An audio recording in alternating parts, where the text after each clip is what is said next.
आज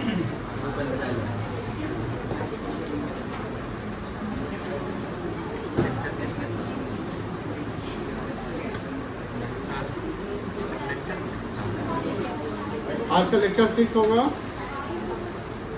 है ना? 26 तारीख। डेट कितना है? 26।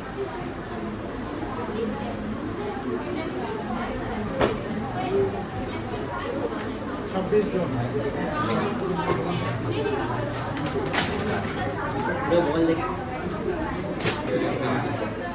देखिए बुआ, टी शेप अकाउंट से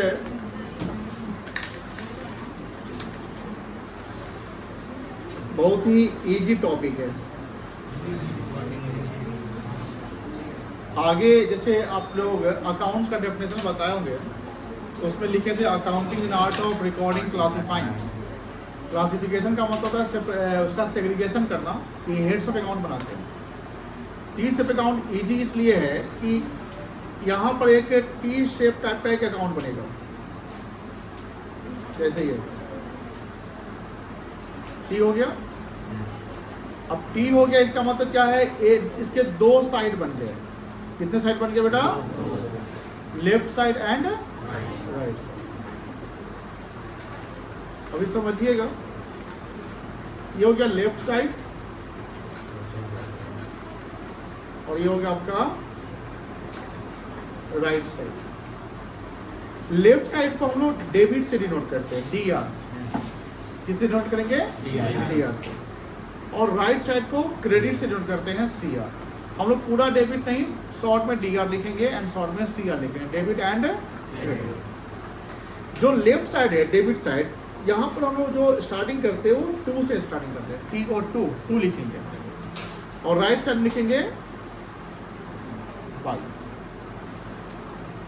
अब किसी भी हेड, कोई भी अकाउंट्स इन्वॉल्व है, जैसे आपने क्या क्या पढ़ा है, जैसे मान लो मॉडर्न अप्रोच से ट्रांजेक्शन जो आप जानते हो, जो ट्रांजेक्शन होता है यानी सामान खरीदना बेचना, रेंट देना रेंट लेना, बैंक में पैसा जमा करना, बिजनेस स्टार्ट करना, गुड्स खरीदना गुड्स बेचना, this all are called what? Transaction. ये सब हमारे क्या है? ट्रांजेक्शन से।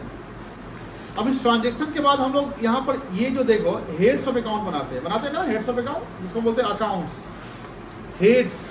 हेड और नेचर सेम नहीं होता है। हेड और नेचर सेम, जैसे मान लो कैश हो गया तो कैश अकाउंट बनाएंगे, बैंक हो गया तो बैंक अकाउंट बनाएंगे, डेटर हो गया तो डेटर अकाउंट बनाएंगे, बिल्डिंग हो गया तो बिल्डिंग अकाउंट, स्टॉक हो गया तो स्टॉक अकाउंट, प्रीपेड सैलरी हो गया तो बोलो प्रीपेड सैलरी अकाउंट, इन्वेस्टमेंट हो गया तो अलग अलग अकाउंट। बट ये सारे क्या है? एसेट्स है। अभी मैंने जितना भी नाम लिया सब क्या था आपका? तो जो हम नेचर की बात करते हैं कि नेचर क्या है, तो एसेट्स।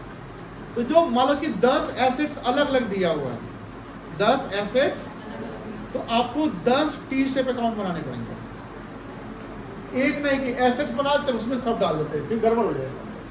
मान लो फर्नीचर दिया है, बिल्डिंग दिया है, डेटर दिया है, लैंड दिया है, मशीन दिया है, कैश दिया है, बैंक दिया है, तो फिर आपको सबका अलग अलग लेजर बनाना है। ये जो चैप्टर है उसमें इतने सारे इंफॉर्मेशन है कि सबका लेजर एक साथ बना दो, बट ये बोलेगा कि आपको एक टी शेप अकाउंट्स किसी पार्टिकुलर हेड्स का बनाना है, पार्टिकुलर आइटम का बनाना है। Let's say furniture. अब अगर फर्नीचर का टी शेप अकाउंट बनाना है तो फर्नीचर में क्या डेबिट साइड यानी लेफ्ट साइड जाएगा और फर्नीचर में क्या राइट साइड मतलब क्रेडिट साइड जाएगा फर्नीचर अकाउंट में।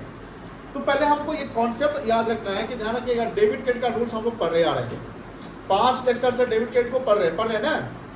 तो डेबिट क्रेडिट को पढ़ रहे हैं तो हमने बोला कि एक ट्रेडिशनल अप्रोच होता है और एक क्या होता है आपका मॉडर्न। हमें जब हम आगे प्रैक्टिकल सवाल सब बनाए जो भी अकाउंटिंग करें तो आप मॉडर्न के कॉन्सेप्ट्स को अप्लाई करें तो आसान हो जाएगा, मतलब वो इजी हो जाता है। इसका ये मतलब नहीं कि ट्रेडिशनल ध्यान नहीं रखना है, ट्रेडिशनल भी ध्यान रखना है, एग्जाम में पूछे जाते हैं, बट आप जो क्वेश्चन बनाएंगे तो फास्ट आपका मॉडर्न अप्रोच से जल्दी बन जाएगा। जैसे हमने बोला फर्नीचर अकाउंट बनाना है तो पहले ये पकड़ो कि फर्नीचर का नेचर क्या है, फर्नीचर का नेचर क्या है, कौन सा नेचर आता है, तो आप बोलोगे एसेट्स होता है। फर्नीचर क्या होता है? एसेट्स होता है। अब एसेट्स में क्या रूल्स है, डेबिट और क्रेडिट के। तो एसेट्स का रूल है कि एसेट व्हेन इंक्रीज करेगा, एसेट जब क्या होगा, इंक्रीज करेगा तो क्या करेंगे, डेबिट करेंगे, और एसेट्स अगर डिक्रीज करेगा तो क्या करेंगे, सिंपल है। तो जैसे मान लो कि हम यहाँ पर फर्नीचर का इंफॉर्मेशन लेते हैं, अभी लिखिएगा नहीं, समझिएगा। और यहां लिखता है 1/4/2025 को हमने फर्नीचर परचेज किया 25,000 रुपए का। कितने का खरीदा, 25,000 खरीदा। अब हमने फर्नीचर परचेज किया तो कहीं ना कहीं हम लिखे ऑन कैश खरीदा। क्या खरीदा, मुझे होता है यहाँ दो हेड ऑफ अकाउंट बनेंगे ना, क्या क्या बनेगा, furniture account, cash account, furniture account और कैश अकाउंट। कैश अकाउंट बनेगा। हमको मान लो कि टी सेप अकाउंट में बोला कि फर्नीचर का टी सेप अकाउंट बनाओ। किसका बोला बेटा, फर्नीचर का टी तो आप टी सेप कैसे बनाओगे, मतलब एक हॉरिजॉन्टल लाइन कर लिए, बीच से हम लोग को वर्टिकल लाइन बनाना है, ये हो गया टी शेप। कौन आ गया टी, टी। अब ये जो लेफ्ट साइड ये कौन सा साइड है, डेबिट, और राइट साइड क्या है, क्रेडिट। यानी ये जो अकाउंट के दो साइड बन गए। अब फर्नीचर परचेज किया हमने 25,000 का, तो अब यहाँ पर क्या ना, एक हमको ना इसमें अमाउंट का कॉलम ऐड ऑन कर देना है। पैसा डालना है तो हमको एक अमाउंट का कॉलम ऐसे ऐड ऑन कर देना है, कोई दिक्कत नहीं है। अब बताओ 25,000 का हमने फर्नीचर खरीदा, मुझे बताइए फर्नीचर एसेट से फर्नीचर का वैल्यू खरीदने से क्या होता है, बढ़ जाएगा कि घट जाएगा, 2-3 बच्चा बोला है, सब नहीं बोला है, बढ़ जाएगा। तो डेबिट करेंगे कि क्रेडिट करेंगे, डेबिट साइड जाएगा। अब डेबिट साइड ये जो कॉलम है ना, ये अमाउंट का कॉलम है, किसी का कॉलम है, यहाँ अमाउंट का सिंबल, रुपये का सिंबल दे देंगे। ये भी किसका दे देंगे सिंबल, रुपये का, और हम ये ऐसा बॉक्स बना लेंगे, कोई दिक्कत है नहीं। और यहाँ पर हम कितना रुपया लिखेंगे, डेबिट साइड में 25,000। किसी को प्रॉब्लम है। और लेफ्ट साइड में हम किससे शुरुआत करते हैं, 2 से। लेफ्ट साइड में किससे शुरुआत करते हैं, 2 से, और राइट साइड में। अब मुझे बताओ, देखो अब ध्यान रखना, फर्नीचर जो आप खरीदे हैं उसका कोरस्पॉन्डिंग इफेक्ट किस पे पड़ा है, फर्नीचर के खरीदने से, फर्नीचर के खरीदने से कोरस्पॉन्डिंगली कहीं ना कहीं तो इफेक्ट पड़ा होगा ना, कुछ ना कुछ तो इफेक्ट पड़ा होगा। अगर फर्नीचर खरीदा तो क्या हुआ, कैश हमारा कैश घटा ना। जब कैश घटा, यहाँ पर इसका इस अकाउंट में इसके कोरस्पॉन्डिंग अकाउंटिंग हेड का नाम जो क्या है आपका, कैश। यहाँ 2 कैश अकाउंट लिख लेंगे, कितना, 25,000, कोई दिक्कत नहीं है। अब एक और ये है ट्रांजेक्शन, ये क्या है बेटा, ट्रांजेक्शन। मान लो कि एक और ट्रांजेक्शन होता है 10/4/25 को, और यहां लिखता है furniture purchase from Suraj on credit ₹10,000। अब बताइए ट्रांजेक्शन क्या कह रहा है, 10 अप्रैल को क्या हुआ है, फर्नीचर खरीदा है, 10 अप्रैल को भी फर्नीचर खरीदाया है। किससे खरीदे हैं, और क्रेडिट में खरीदा ना, क्या लिखा हुआ है, क्रेडिट। क्रेडिट का मतलब उधार। बताइए फर्नीचर का वैल्यू इंक्रीज करेगा कि डिक्रीज करेगा, फिर 2-3 बच्चा बोला इंक्रीज करेगा। तो यहाँ पर हम इंक्रीज साइड लिख, डेबिट साइड लिख देंगे, बोलो हाँ ना, ये हो गया आपका इंक्रीज साइड, और ये हो गया आपका, यहाँ 2 लिखेंगे, क्या लिखेंगे बेटा, 2। बट ध्यान रखना, अब क्या 2 कैश लिखेंगे, फर्नीचर के खरीदने से कोरस्पॉन्डिंग इफेक्ट किस पे पड़ रहा है, क्रेडिटर लायबिलिटी पड़ रहा है, उस लायबिलिटी का नाम लिखा हुआ क्रेडिटर सूरज लिखा हुआ ना, क्या लिखेंगे,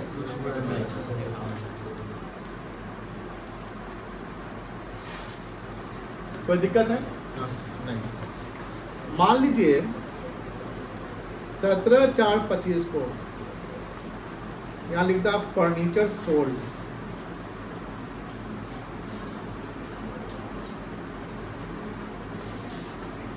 हमने 17 अप्रैल को फर्नीचर बेच दिया 5,000 रुपए का। 5,000 रुपया आया, कैश आया। अब बताइए फर्नीचर पे क्या इम्पैक्ट है? फर्नीचर डिक्रीज किया कि इंक्रीज किया? इस बार डिक्रीज कर गया। Yes. अब डिक्रीज कर गया तो किस साइड जाएंगे? अब Credit. राइट साइड, हाँ. Credit side. कितना रुपया डालेंगे? 5,000. 5,000 डालेंगे। फर्नीचर के बेचने से कॉरस्पॉन्डिंग इफेक्ट किस पे पड़ा? यहाँ पे कॉरस्पॉन्डिंग फर्नीचर में इफेक्ट पड़ गया कि फर्नीचर आपका 5,000 का घट गया। लेकिन फर्नीचर जब बेचे तुम तो क्या मिला? पैसा मिला। यहाँ कुछ नहीं लिखा हो तो क्या मानेंगे? पैसा मुझे मिला है। तो यहाँ क्या लिखेंगे बता सकते हैं? बाई क्या लिखेंगे? जिस पे इम्पैक्ट पड़ रहा है कॉरस्पॉन्डिंगली उसके डालेंगे बाई कैश। कोई दिक्कत नहीं है? क्लियर है? सपोज करो कि 20 तारीख को कुछ फर्नीचर का हमने मतलब कुछ फर्नीचर टूट टाट गया, उसका स्क्रैप हो गया। स्क्रैप समझते ना? रद्दी सद्दी हो गया, बर्बाद हो गया। और वो स्क्रैप हो गया मान लो 500 रुपए का फर्नीचर। क्या हो गया?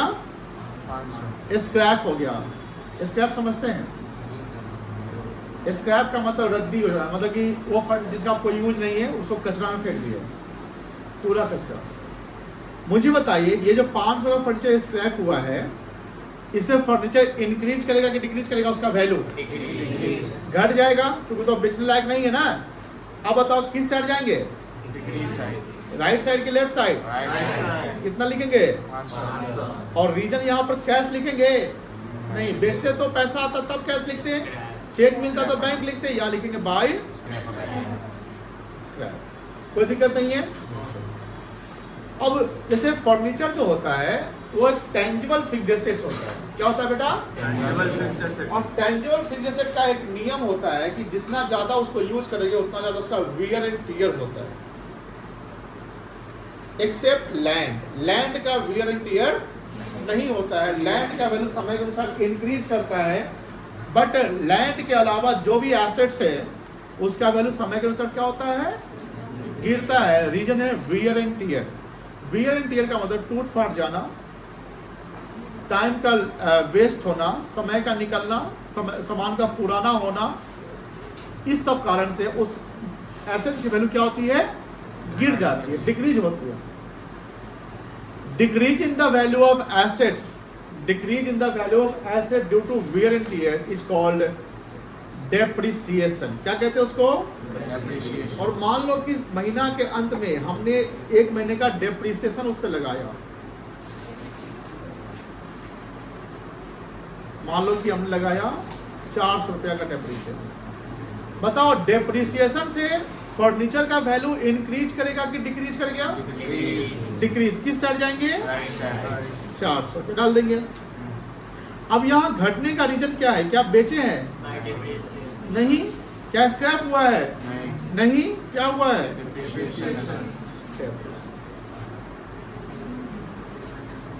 कोई दिक्कत नहीं है? समझ में आ रही है? क्लियर है? अब मुझे बताओ अगर हम यहाँ पर इसका बैलेंसिंग करें, मुझे ये बताइए कि महीना के अंत में फर्नीचर का नेट वैल्यू कितना होगा? यानी कितना आया, कितना का वैल्यू बढ़ गया और कितना से वो घट गया, तो उसका कोई नेट इफेक्ट होगा ना? नेट इफेक्ट समझ रहे हैं? नहीं समझ गए? नेट बैलेंस का मतलब जैसे देखो आपने कितने का फर्नीचर खरीदा था टोटल? 25,000 का कैश में और 10,000 का, यानी 35,000 रुपए का फर्नीचर हमने खरीदा था। लेकिन कुछ कारण से फर्नीचर का वैल्यू क्या हो गया? घट गया। 5,900 रुपए का फर्नीचर का वैल्यू क्या हो गया? घट गया। तो अगर मैं बोलूं कि इसका नेट बैलेंस कितना होगा तो आप क्या बोलोगे? 35,000 माइनस 5,000 कह सकते ना? कितना आ जाएगा ये? 29,100 आएगा। ये समझे कि नहीं समझे? बैलेंसिंग करना इजी है। मतलब कि बैलेंसिंग करने का मतलब ना कि डेबिट और क्रेडिट का हम नेट ऑफ कर रहे हैं। हाँ डेबिट और क्रेडिट का क्या कर रहे हैं, जो साइड ज्यादा है उसके उल्टा साइड से माइनस कर दो। डेबिट साइड यहाँ ज्यादा है ना, बोलो हाय ना। डेबिट साइड 35,000 है और क्रेडिट साइड 5900 है, माइनस किया। मुझे बताओ ये जो है कौन सा साइड वाला बैलेंस है, डेबिट बैलेंस ज्यादा है ना, हाँ बोलो है ना। यस सर अब यहाँ पर जो यहाँ जो लास्ट में लिखेंगे, क्योंकि हमको इस सब दोनों साइड मिलाना है, हमको दोनों साइड क्या करना है, मिलाना है। तो यहाँ लिखेंगे बाय बैलेंस। बैलेंस मतलब नेट बैलेंस कितना आया, जिस साइड ज्यादा होगा उसके अपोजिट साइड में बैलेंस फॉल करेगा। जो साइड ज्यादा होगा उसके अपोजिट साइड में बैलेंस फॉल करेगा, क्योंकि हमको उसका नीचे का जो टोटल बैलेंस है वो हमको टैली करना है। जैसे यहाँ पर नीचे का टोटल बैलेंस डेबिट साइड का कितना बन रहा है, आपका 35,000 बन रहा है। तो अब बात यह रही कि जो 35,000 डेबिट साइड में है, ये वाला हमको यहाँ भी 35,000 लाना है, यहाँ भी हमको 35,000 लिखना है, ठीक है ना, लिख दिए। लेकिन बात ये है कि सर इसका सम तो 35 नहीं ना पड़ रहा है, तो जो साइड ज्यादा है उसके अपोजिट साइड में बैलेंस फॉल करेगा। अगर मान लो क्रेडिट साइड ज्यादा रहता तो बैलेंस डेबिट साइड में फॉल करता। हम लोग अभी क्रेडिटर अकाउंट बनाएंगे, उसमें बैलेंस हम लोग इस साइड में फॉल करा के दिखाएंगे आपको। और यहाँ बैलेंस कितना आएगा, 20 बोलो 9,100 बाई बैलेंस। इसमें सीडीबीडी करते हैं, वो हम आगे सीख लेंगे। ये समझ गए, बाई बैलेंस समझ गए, कोई दिक्कत नहीं है।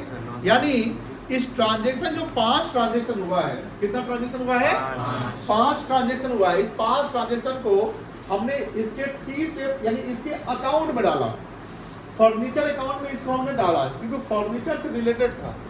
सपोज जो यहाँ पर लिखता गुड्स परचेज, क्या लिखता, गुड्स परचेज में परचेज अकाउंट आता है, बोलो हाँ या ना। और कैश में खरीदेंगे तो कैश अकाउंट आएगा, बोलो हाँ या ना। तो गुड्स परचेज को हम फर्नीचर अकाउंट में नहीं डालेंगे।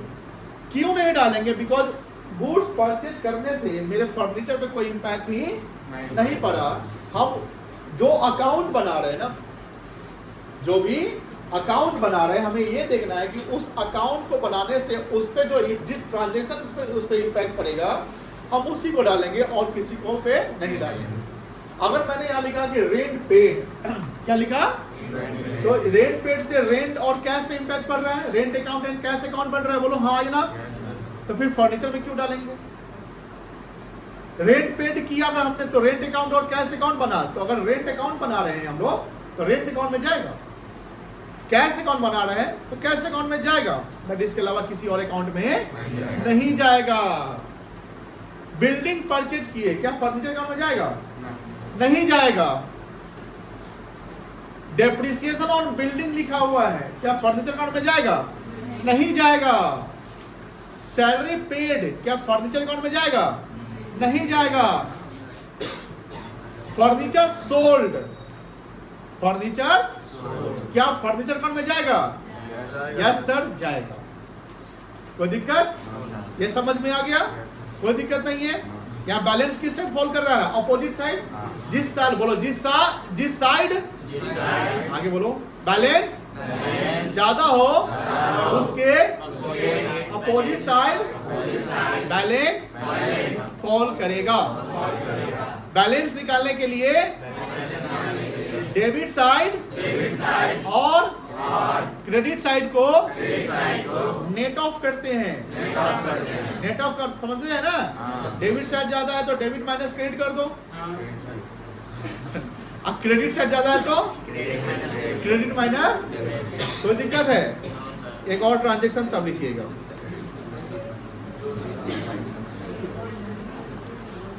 Prepare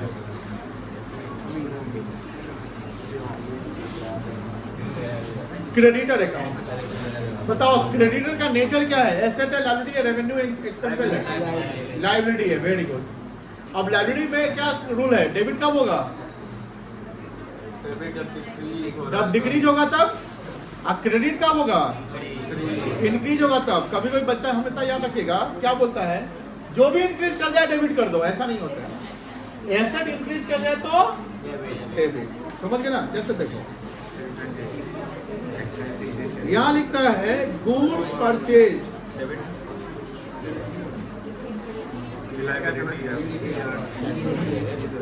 on credit. कितने का गुड्स करते हैं हम लोग? 50,000 का।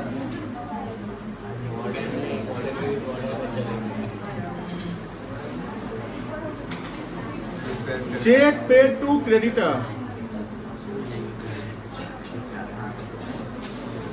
कितना दिया हुआ है? 42,000। कितने का चेक पेड कर दिए? अब हमको मान लो इसी दो ट्रांजेक्शन से होगा। यहाँ देखो क्रेडिटर अकाउंट बनाना है। क्रेडिटर क्या है हमारा? लायबिलिटी। टी से बन जाएगा, अमाउंट कॉलम बन जाएगा, रुपये लिख लेंगे। इधर क्या लिखेंगे? लेफ्ट में हमेशा डेबिट होगा, ये याद रखिएगा। राइट में हमेशा क्या होगा? लेकिन मुझे बताओ यहाँ इंक्रीज लिखेंगे कि डिक्रीज लिखेंगे? डेबिट में इंक्रीज। इंक्रीज इंक्रीज लिखेंगे।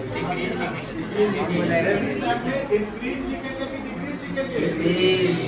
इंक्रीज। देखिए कॉन्सेप्ट पे चलिएगा बेटा, रूल्स ऑफ डेबिट क्रेडिट के। जैसे एसेट्स बनाए ना, एसेट्स, जैसे आपने फर्नीचर बनाया, क्या बनाया बेटा? तो फर्नीचर किस नेचर में था? एसेट्स में था, ठीक है ना। तो एसेट्स का रूल होता है कि डेबिट कब करोगे? जब। और क्रेडिट कब करोगे? जब। अब आप आते हैं लायबिलिटी पे, तो लायबिलिटी का रूल तो एसेट के रूल से उल्टा होता है ना।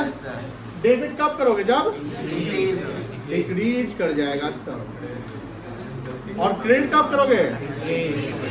जब वो इंक्रीज करेगा तब। कोई दिक्कत? अब यहां देख रहे पहला पॉइंट है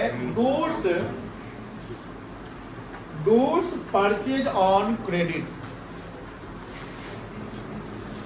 गुड्स परचेज ऑन, इसमें बताओ क्या क्या अकाउंटिंग हेड बनेगा? परचेज अकाउंट बनेगा और हमको किसका अकाउंट बनाना है? किसका अकाउंट बनाना है? अब बताओ क्रेडिटर का बैलेंस यहाँ पर गुड्स खरीदने से मेरा लायबिलिटी बढ़ गया कि घट गया? बढ़ गया। किस से डालेंगे? 22 से डालेंगे। कितना अमाउंट डालेंगे? 50,000 डालेंगे। अब बाई में क्या लिखेंगे बताइएगा? हाँ, कौन सा कोरस्पॉन्डिंग अकाउंटिंग हेड? परचेज करने से क्रेडिटर बनाना, यहाँ लिख देंगे बाई परचेज। कोई दिक्कत? उसके बाद जो सेकेंड ट्रांजैक्शन है क्या है? देखिए चेक पेड टू क्रेडिटर। कितना? मुझे बताओ, चेक हम क्रेडिटर को पेड की तो मेरी लायबिलिटी घट गई कि बढ़ गई? पहले 50 था, 42 दे दिया, अब कितना और बाकी है उसका? तो मेरी लायबिलिटी 42,000 से क्या हो गई है? डिक्रीज हो गई। किस साइड जाएंगे? कोई दिक्कत नहीं है। 2 लिखेंगे ना। आपने क्या पेड किया है? पैसा कहां से जा रहा है? क्या लिखेंगे? कोई दिक्कत नहीं है। अब क्या करेंगे? बैलेंसिंग। अब मुझे बताओ बैलेंसिंग करने के लिए अब कौन सा साइड ज्यादा है? क्रेडिट माइनस डेबिट कर लेंगे। क्रेडिट साइड कितना है? डेबिट साइड कितना है? कितना बैलेंस आएगा?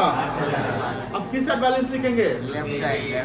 Debit side to balance. कितना लिखेंगे? 8,000। टोटल कितना आएगा? 50।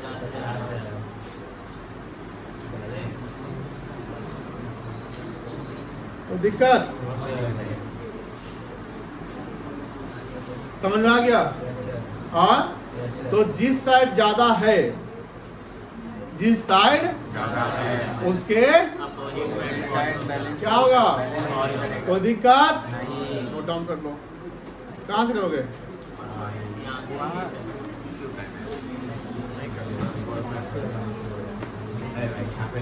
फर्नीचर अकाउंट सबका बन गया बउआ।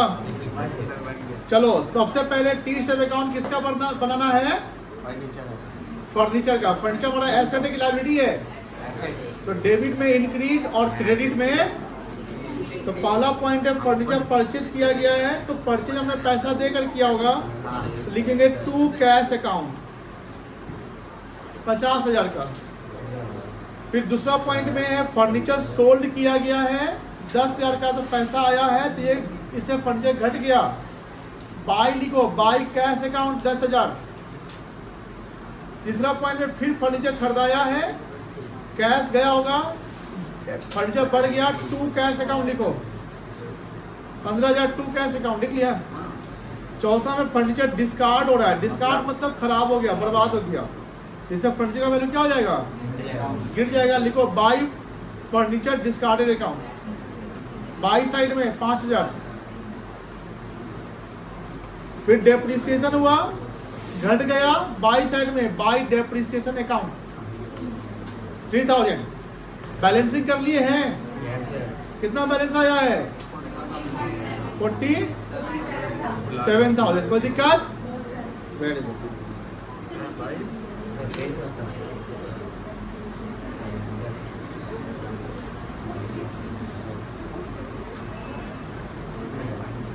सेम पैटर्न पे वहां फर्नीचर था, यहाँ मशीनरी है। क्या है बेटा? सेम कॉन्सेप्ट से 5 पॉइंट वही है, purchase, sold, purchase, discarded, depreciation. समझ गए ना? एकदम सही सही बना दो, बना दो। 8 नंबर क्वेश्चन बनाओ। यार की जगह पहले 65 है।